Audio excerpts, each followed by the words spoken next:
Selamat datang di mata kuliah perancangan produk dengan saya Okta Bani MT.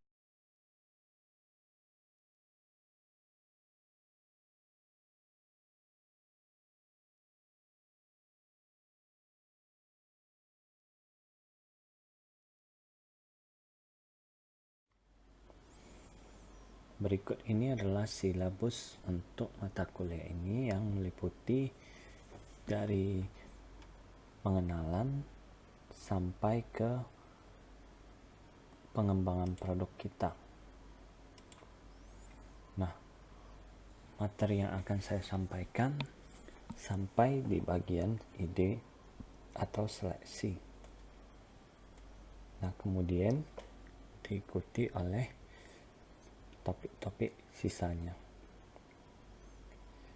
Nah, di pertemuan kali ini saya akan menjelaskan kira-kira apa saja cakupan dalam silabus kita.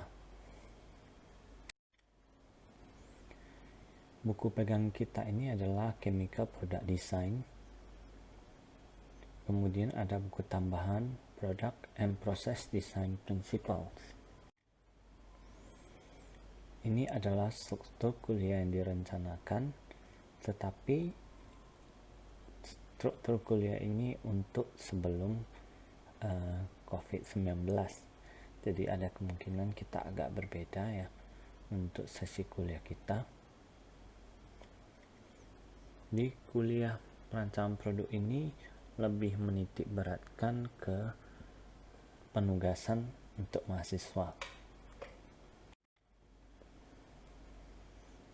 Nah, mari saya jelaskan ya, untuk perancangan produk ini perbedaannya dengan perancangan proses itu apa saja. Nah, kalau Anda perhatikan ya, mungkin Anda sedang mengambil perancangan proses ya. Jadi kalau Anda ingin tahu ya, perbedaan antara mata kuliah ini dengan mata kuliah perancangan proses itu adalah pada topik yang kita pelajari. Di perancangan proses ya, biasanya kita menitik beratkan pada apakah proses kita itu batch versus continue, kemudian apa saja input dan output dari proses kita, penggunaan reaktor ya, jenisnya maupun daur ulangnya, kemudian proses pemisahan dan integrasi energinya. Nah, jadi segala yang berhubungan dengan proses. Di perancangan produk ya, kita itu lebih fokus kepada development dari produk kita. Jadi ada 4 ya fokus utama kita, yaitu yang pertama itu identifikasi kebutuhan pelanggan, kemudian membangun ide untuk memenuhi kebutuhan, memilih ya atau menyeleksi ide tersebut, dan yang terakhir adalah pembuatan produknya. Nah, mata kuliah perancangan produk ini termasuk mata kuliah yang cukup baru. Nah, baru-baru ini mata kuliah ini dianggap penting ya, karena terjadi perubahan zaman. Ya. Jadi dulu ya, kalau kita lihat kebanyakan masalah dalam perusahaan kimia ya, di tempat Anda akan bekerja nanti, itu ditekankan pada perancangan proses ya, karena perusahaan itu cukup fokus pada beberapa produk komoditas. Nah, untuk produk-produk seperti ini ya, harga itu merupakan kunci keberhasilan dari perusahaan tersebut, dan produksi yang efisien itu adalah jalan menuju harga yang murah. Nah, jadi penekanannya itu kepada proses produksi yang efisien. Nah, strategi ini mendominasi industri kimia ya pada abad ke-20. Tapi kemudian zaman itu kan semakin berkembang ya, dan sekarang perusahaan itu bukan lagi fokus kepada hanya 50 produk ini. Nah, tetapi sekarang produk kimia yang dihasilkan itu sudah sangat-sangat banyak ya, dan semuanya memiliki nilai tambah ya yang tinggi, misalnya produk obat-obatan. Nah, sebagai ilustrasi Anda bisa lihat ya, dulu produk sabun versus sekarang ya. Kalau dulu sabun itu mungkin variasinya lebih ke aroma dan warna, tapi sekarang ini ya Anda bisa lihat produk sabun itu sudah sangat-sangat banyak ya, dan tiap-tiap produk itu berusaha membedakan ya dirinya dari produk lain ya. Anda bisa lihat misalnya ada produk Shinzui ya, produk ini kan sabun yang dapat memutihkan kulit ya. Kemudian ada Dettol ya, sabun anti bakteri, ada sabun untuk anti jerawat ya, dan lain-lain sebagainya. Sangat banyak sekali sekarang. Bahkan ada sabun yang dilengkapi dengan padi ya. Kemudian ada yang sekarang menggunakan misalnya charcoal dan lain-lain sebagainya. Nah, tiap-tiap perusahaan ini yang menghasilkan sabun tersebut, tentunya mereka masih menghasilkan sabun, tetapi sabun itu dikembangkan ya, bukan hanya sabun lagi, tapi sabun yang punya manfaat lebih. Nah, dengan begitu mereka bisa dijual dengan harga yang lebih tinggi. Nah, bukan hanya di sabunnya, di banyak produk lain itu juga seperti itu. Anda bisa lihat misalnya di pasta gigi ya, ada sekarang yang tanpa deterjen dan menggunakan enzim dan lain-lain sebagainya. Nah, karena industri sudah berkembang ya sampai seperti saat ini ya, maka perancangan produk ini dirasa perlu ya untuk disampaikan kepada Anda semua. Nah, ada 4 langkah ya yang digunakan di materi kuliah kita untuk menentukan produk kimia apa yang harus dibuat. Jadi 4 langkah tersebut bisa dirangkum dalam 4 kata berikut ya. Yang pertama itu adalah needs atau kebutuhan ya bahasa Indonesianya. Nah, di sini kita harus menentukan ya, ini merupakan langkah pertama dan kita mencoba menentukan ya kebutuhan apa yang harus dipenuhi oleh produk kita. Kemudian tahap yang kedua kita punya tahap ide ya, mencari ide-ide untuk memuaskan kebutuhan yang kita peroleh ya di langkah pertama. Nah, langkah ketiga adalah seleksi. Ya, ini di step seleksi ini kita akan membahas mengenai cara-cara agar kita dapat memilih ide kita itu sehingga kita tidak bias ya.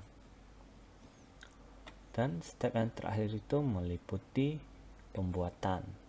Nah, di sini kita baru merancang proses untuk membuat produk kita. Nah, secara garis besar ya, kita bisa bagi produk-produk kita itu ke 4 kategori. Kategori yang pertama itu adalah komoditas. Ya. Ini akan saya jelaskan nanti ya. Ini adalah tabel rangkumannya. Kemudian produk kedua itu kita punya alat kimia. Yang ketiga itu produk yang berupa molekuler. Dan keempat itu adalah produk dengan mikrostruktur. Nah, produk komoditas ya, ini adalah produk-produk yang sangat-sangat banyak diproduksi ya, atau diproduksi dalam skala yang sangat besar. Nah, ini ya yang penting sewaktu kita menghasilkan produk komoditas ya, itu adalah efisiensi ya. Jadi ini masih yang seperti zaman dulu ya, kita penekanannya itu kepada proses. Nah, untuk produk seperti ini ya, faktor resiko utamanya itu adalah supply bahan baku ya. Jadi kalau misalnya bahan bakunya tidak stabil, maka produk ini akan mulai terganggu produksinya. Produk berikutnya itu adalah alat kimia ya. Nah, contohnya misalnya adalah ultrafilter yang dipakai untuk air minum ya. Mungkin beberapa dari Anda sudah punya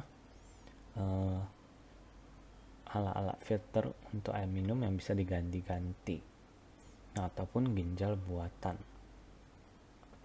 Nah, di sini ya kita harus memperhatikan ya, sewaktu kita memproduksi alat kimia, kita harus memperhatikan keselamatan dan juga kenyamanan ya. Nah, karena ini adalah alat ya, jadi kalau alatnya susah dipakai atau kurang user friendly, biasanya orang-orang tidak akan beli. Nah, produk ketiga itu adalah yang jenis obat-obatan. Jadi ya Anda tahu ya, apabila ada penyakit baru ya, kita perlu mencari obatnya. Nah, untuk mencari tahu obat mana yang cocok ya, kuncinya itu adalah discovery atau penemuan. Nah, dibanding dengan produk komoditas ya, produk molekulernya ini jumlah yang terlibatnya itu sangat kecil ya. Dan proses pembuatan molekuler ini biasanya adalah batch. Nah, risiko utama untuk produk molekuler ini itu adalah penemuan. Ya, untuk bisa memproduksi kita harus menemukan terlebih dahulu yang cocok. Seperti vaksin corona ini ya. Jadi kita perlu mencari terus ya, meneliti terus kira-kira obat apa yang ampuh. Nah, yang terakhir kita punya produk mikrostruktur ya. Jadi contohnya ini sunscreen, surimi, kemudian mungkin yang lebih mudah Anda pahami ya, itu misalnya es krim ya. Nah, jadi apa yang dimaksud dengan mikrostruktur ya? Mikrostruktur ini adalah produk yang punya struktur yang tertentu ya. Jadi kunci dari keberhasilan produk ini ya adalah fungsinya. Nah, jadi misalnya ya, kalau kita ambil ya surimi ya, sunscreen dulu ya. Sunscreen itu kita anggap produknya berhasil kalau ya dia berhasil membuat kulit terasa lembut dan kulit berwarna coklat secara merata ya, serta melindungi kulit. Kemudian untuk surimi pasta ikan ya, itu berhasil kalau rasanya itu seperti lobster. Nah, kalau yang misalnya seperti es krim ya, itu berhasil kalau mungkin Anda pernah coba ya es krim yang mahal ya, kalau kita makan itu strukturnya itu lebih lembut dibanding dengan es krim produksi tradisional. Nah, jadi untuk produk mikrostruktur ya, fungsi itu yang paling penting ya. Apakah produk itu berhasil mencapai fungsi tersebut.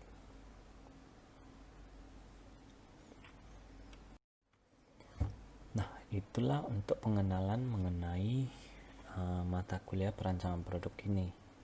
Di mata kuliah ini saya tekankan lagi, fokusnya itu adalah pengembangan produk, dan mata kuliah ini agak berbeda ya dengan mata kuliah lain ya, teknik kimia lain yang non pilihan, dimana untuk mata kuliah ini kita lebih cenderung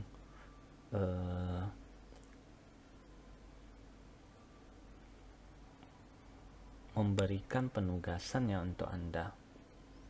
Nah, kedepannya ada kemungkinan Anda akan diberi tugas dan memberikan presentasi di kelas ini secara online tentunya. Itulah untuk pengenalan mata kuliah perancangan produk ini ya. Semoga Anda dapat mempersiapkan diri untuk mengikuti kuliah ini dan menyelesaikannya.